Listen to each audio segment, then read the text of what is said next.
Hello everyone, welcome to the channel और lecture 2 में आपका स्वागत है। तो चलिए देखते हैं आगे हम बढ़ते हैं। ठीक है, तो पिछले लेक्चर में लास्ट टॉपिक था कॉपरनिकस थ्योरी के बारे में और हम इस लेक्चर में पढ़ने वाले हैं गैलेक्सी और उसके फर्दर टॉपिक्स को। तो देखिए गैलेक्सी होता क्या है। पहली बात तो गैलेक्सी के अंदर क्या क्या चीज़ें होती हैं ये जानना बहुत इंपॉर्टेंट है। तो गैलेक्सी, पहली बात तो क्या होता है, ये कलेक्शन होता है। किस चीज़ की कलेक्शन होती है? तो कलेक्शन होती है ये गैलेक्सी। तो कलेक्शन ऑफ स्टार्स, ओके, बहुत सारे स्टार्स हैं, गैसेस हैं, ओके, और डस्ट है। डस्ट होती है गैलेक्सी में हमारे, और डार्क मैटर प्रेजेंट होता है जिसके ऊपर साइंटिस्ट अभी भी रिसर्च कर रहे हैं। ठीक है, सो डार्क मैटर है जो कि बहुत डेप्थ में इसके बारे में अभी इतनी नॉलेज नहीं है किसी को। तो हमें क्या जानना है कि गैलेक्सी जो होती है ये होती है collection of stars, gases, dust and dark matter. ठीक है, और ये सब एक दूसरे से जुड़कर गैलेक्सी बनते हैं। और ये किस तरह से जुड़े होते हैं, किस तरह से एक दूसरे से हेल्ड टुगेदर होते हैं, होल्ड होते हैं ड्यू टू ग्रेविटी। ठीक है, ग्रेविटी की वजह से ये सभी चीज़ें जुड़ करके क्या बनती हैं, गैलेक्सी बनती हैं। तो आपको गैलेक्सी ऐसे कुछ ऐसा नहीं दिखेगा कि ये गैलेक्सी है प्रॉपर, नहीं। जैसे हमारी यूनिवर्स होती है ना, यूनिवर्स के अंदर गैलेक्सीज होती हैं एंड उसके अंदर क्या होती हैं, सोलार सिस्टम होता है, उसके अंदर प्लैनेट्स होते हैं। तो दे आर अलग अलग। ठीक है, सभी क्या है, अलग अलग है। जैसे ये प्लैनेट है, ये सन है, प्लैनेट के अराउंड मून है। ठीक है, इस तरह से होती है ना। तो वैसे ही गैलेक्सीज में भी क्या होती हैं, अलग अलग जगह होती है। जैसे गैलेक्सीज में खूब सारी स्टार्स होंगी, मान लो यहाँ पे स्टार है, यहाँ पे स्टार है, यहाँ पे कोई स्टार है। तो इस तरह से गैलेक्सी भी होता है।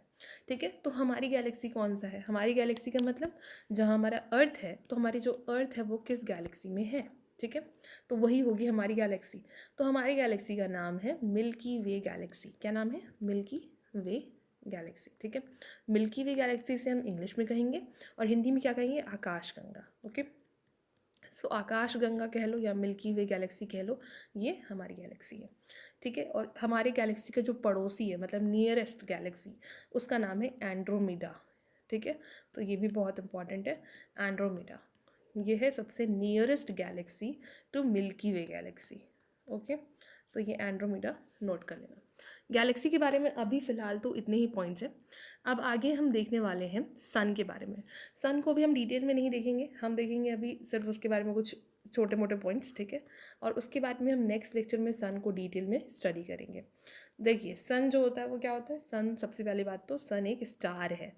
क्या है? सन एक स्टार है। ओके, कैसा स्टार है ये? सबसे ब्राइटेस्ट स्टार है। ठीक है, कैसा स्टार है? सबसे ब्राइटेस्ट स्टार है, जिस वजह से हमारे धरती पे डे होता है। ठीक है, तो ये सबसे ब्राइटेस्ट स्टार है, ये जो सन है, और सबसे नियरेस्ट स्टार है। किससे नियरेस्ट है?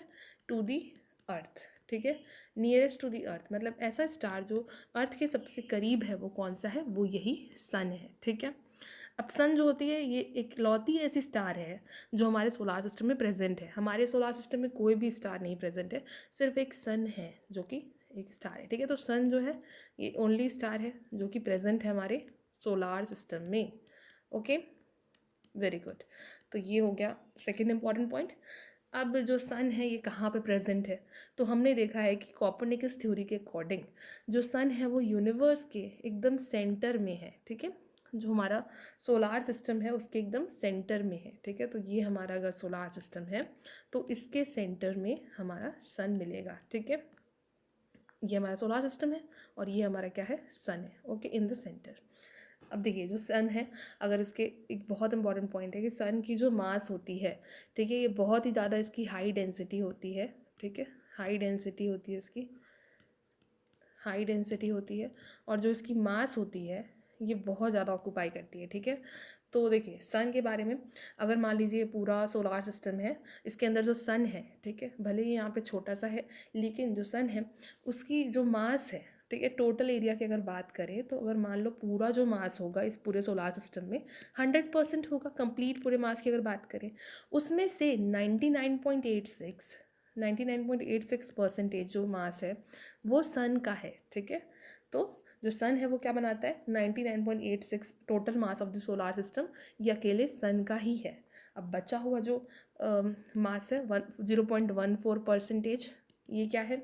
ये बाकी इसके अंदर सारे प्लैनेट्स आते हैं, ड्वार्फ प्लैनेट्स आते हैं, मून्स आते हैं, एस्टेरॉइड, गैसेस, कॉमेट्स, ये सभी चीज़ें आती हैं। ठीक है, तो ये क्लियर हो गया सन के बारे में। ये छोटे मोटे से पॉइंट थे जो आपके लिए बहुत ही ज़रूरी है इसे समझना, ठीक है।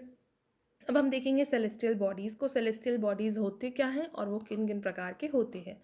तो सेलेस्टियल बॉडीज़ जो होते हैं ये हमारे यूनिवर्स में पाए जाती हैं, ठीक है। और ये दो तरह से हो सकते हैं, ये हो सकते हैं ल्यूमिनियस और नॉन ल्यूमिनियस।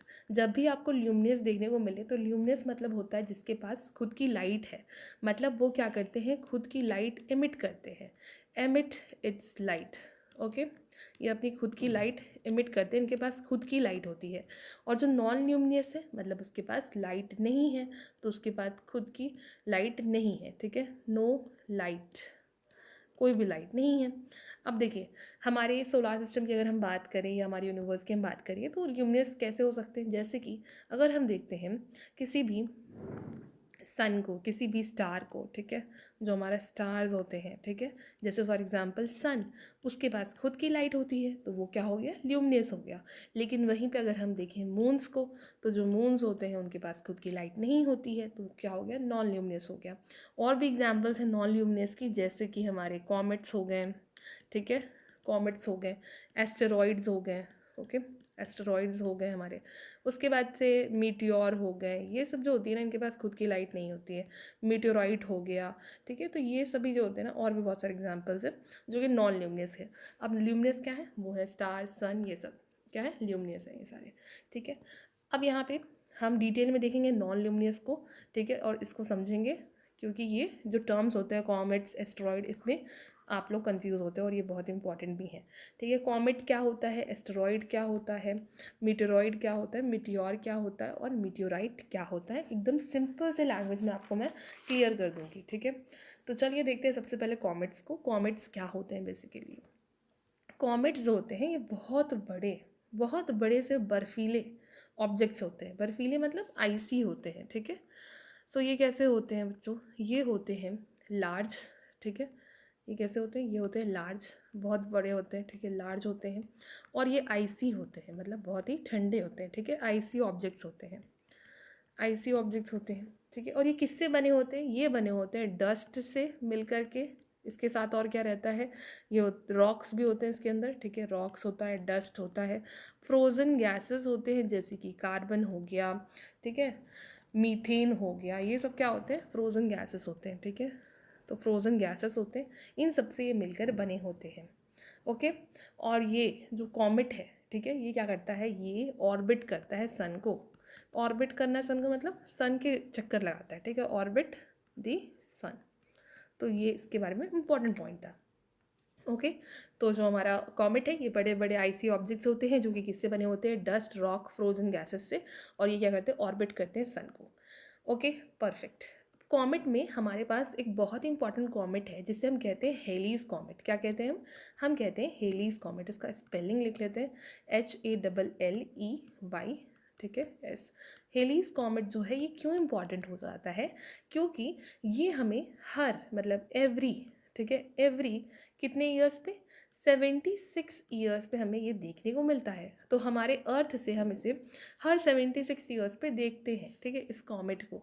पिछली बार कब देखा था हमने, किस ईयर में, तो हमने पिछली बार देखा था, हम ह्यूमंस ने पिछली बार कब देखा था, 1986 में, ठीक है, ये लास्ट टाइम देखा गया था। और अब कब देखा जाएगा, तो अब देखा जाएगा 2061 में, ठीक है, 2061 में ये अब देखने को मिलेगा। तो ये इंपॉर्टेंट पॉइंट है कि जो ये हेलीज कॉमेट है ये हमेशा हर 76 ईयर्स पे हमें ये दिखता है, ठीक है। ये क्लियर हो गया कॉमेट के इम्पॉर्टेंट से, ओके। अब हमारे पास दूसरा जो नॉन ल्यूमिनस सेलेस्टियल बॉडी है वो है एस्टेरॉइड, ठीक है। एस्टेरॉइड्स क्या होते हैं, एस्टेरॉइड्स बड़े बड़े पत्थर होते हैं, ठीक है। कैसे पत्थर होते हैं, बहुत ही बड़े होते हैं, ठीक है। ये भी इसके लिए है कि लार्ज होते हैं। ये क्या होते हैं, लार्ज रॉक्स होते हैं, ठीक है। ये क्या होते हैं, लार्ज रॉक्स होते हैं। और ये जो मीटरॉइड होते हैं ना ये छोटे पत्थर होते हैं। छोटे पत्थर मतलब बहुत छोटे नहीं होंगे लेकिन एस्टेरॉइड से छोटे होंगे। अगर हम एस्टेरॉइड से कंपेयर करें तो ये कैसे होंगे, इससे छोटे होंगे। तो ये कैसे होते हैं, स्मॉल होते हैं, स्मॉल रॉक्स होते हैं ये, ठीक है। देखिए इनका नाम भी एक जैसा मिल रहा है, एस्टेरॉयड एंड मीटेरॉयड। तो एस्टेरॉयड जो होता है वो बड़े पत्थर होंगे, मीटेरॉयड छोटे पत्थर होंगे। आप कैसे याद कर सकते हो, ए जो है वो पहले आता है एम से, ठीक है, अल्फ़ाबेट की अगर हम बात करें तो ए पहले आता है तो ए बड़ा हो गया, ठीक है, वो पहले आया था वो बड़ा हो गया, और मीटेरॉयड जो होते हैं वो छोटे होते हैं। इस तरह से आप याद कर सकते हो। और इनके अंदर ना आपको, इनके अंदर मतलब एस्टेरॉयड के अंदर, मीटेरॉयड के अंदर आपको क्या मिलेंगे, मेटालिक मिलेंगे, मेटालिक सब्सटेंसेस मिलेंगे, ठीक है, मेटालिक सब्सटेंसेस मिलके बने होते हैं। तो ये क्या कैसे होते हैं, मेटालिक होते हैं, ठीक है। ये क्या कैसे होते हैं, मेटालिक स्पेस रॉक होते हैं। स्पेस रॉक मतलब स्पेस में पाए जाने वाले रॉक्स होते हैं ये दोनों, ठीक है। तो ये इंपॉर्टेंट था। और ये दोनों ही दोनों, ठीक है, एस्टेरॉइड्स हो चाहे मीटेरॉइड्स हो, ये क्या करते हैं, ये दोनों भी सन का ऑर्बिट करते हैं। तो एक तरह से हम कह सकते हैं कॉमेट्स भी सन का ऑर्बिट कर रहे हैं, एस्टेरॉइड भी सन को ऑर्बिट कर रहे हैं, और मीटेरॉइड भी सन को ऑर्बिट कर रहे हैं, ठीक है। ये तीनों पॉइंट क्लियर हुए, वेरी गुड। अब देखिए, अब यही जो मीटेरॉइड है, ये जो छोटे पत्थर है, मतलब ये इतना बड़ा पत्थर है, और ये एस्टेरॉइड बड़े बड़े पत्थर होते हैं, ठीक है। तो ये एस्टेरॉइड है और ये मीटेरॉइड है। अब यही मीटेरॉइड अगर हमारे अर्थ के एटमॉस्फेयर में पहुंच जाता है, अर्थ के एटमॉस्फेयर में मतलब कि मान लो ये सन का ऑर्बिट कर रहा था ये मीटेरॉइड, ठीक है, ये सन है, इसका ऑर्बिट कर रहा था मीटेरॉइड, ठीक है। और ये मान लो गलती से पहुंच जाता है कहाँ पे, अर्थ के एटमॉस्फेयर में, ठीक है। कहाँ पहुंच जाता है, अर्थ के एटमॉस्फेयर में। कौन से एटमॉस्फेयर में, मीजोस्फीयर में, ठीक है, मीजोस्फीयर में अगर ये पहुंच जाता है, ठीक है, तो क्या होगा, जब ये उस मीजोस्फीयर में पहुंचेगा उसकी ग्रेविटी के अगेंस्ट में जा करके, तो ये जो मीटेरॉइड है ये इसके अंदर बर्न अप हो जाएगा, मतलब ये जल जाएगा, ठीक है। तो ये क्या करने लगेगा, बर्न अप हो जाएगा, ओके, उसमें आग लग जाएगी, और स्ट्रीक ऑफ लाइट हमें देखने को मिलेगा, ठीक है। हमें क्या मिलेगा, स्ट्रीक ऑफ लाइट देखने को मिलेगा। क्योंकि जैसे मान लो कि कोई ऐसे ऑब्जेक्ट है, कोई अगर फेंक रहा है किसी ऑब्जेक्ट को और बहुत तेज़ी से फेंक रहा है, तो हमें कुछ स्ट्रीक जैसा वो दिखने लगता है, ठीक है। तो उसी तरह से ये भी अगर आएगा हमारे अर्थ के एटमॉस्फेयर, हमारे अर्थ के एटमॉस्फेयर में, तो ये कैसा दिखेगा हमें, ये हमें कुछ ना कुछ इस तरह से स्ट्रीक ऑफ लाइट दिखेगा, ठीक है। तो इसीलिए ये बर्निंग स्ट्रीक जो दिखेगा इसे हम कहते हैं मीटियोर, ठीक है, क्या कहते हैं, मीटियोर कहते हैं। और इसी मीटियोर को हम कहते हैं टूटता हुआ तारा, जिसे हम कहते हैं शूटिंग स्टार। क्या कहते हैं हम, शूटिंग स्टार। इसी को हम कहेंगे टूटता हुआ तारा, दैट इज शूटिंग स्टार।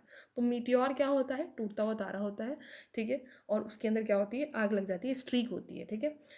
तो ये इंपॉर्टेंट पॉइंट था मीटियोर से रिलेटेड। अगर मीटेरॉइड जल गया है अर्थ एटमॉस्फेयर में आने की वजह से, तो उसे हम क्या कहेंगे, मीटियोर कहेंगे। अब यही मीटियोर अगर हमारे अर्थ के सरफेस पे आ जाता है, मतलब जो हमारा अर्थ का ग्राउंड है उसके ऊपर स्ट्राइक कर गया फाइनली, ठीक है। तो अगर उसके ऊपर वो स्ट्राइक कर जाता है, एटमॉस्फेयर को चीरते हुए वो अर्थ के ग्राउंड पे आ जाता है, तो उसे हम कहेंगे मीटियोरॉइड, ठीक है। और जब वो आता है ग्राउंड पे तो वो बड़ा सा गड्ढा बना जाता है, ठीक है। जैसे कहीं बॉम्ब ब्लास्ट करेगा लैंड पे तो वो गड्ढा हो जाता है, वैसे ही खूब बड़ा सा गड्ढा हो जाता है, तो उसे हम कहेंगे कि वो क्या हो गया, वो हो गया मीटियोरॉइड, ठीक है। तो मीटियोरॉइड जो होता है वो क्या होता है, जब मीटियोर जो होती है वो स्ट्राइक कर देती है अर्थ के ग्राउंड को, ठीक है। तो that is called meteoroid. Clear है।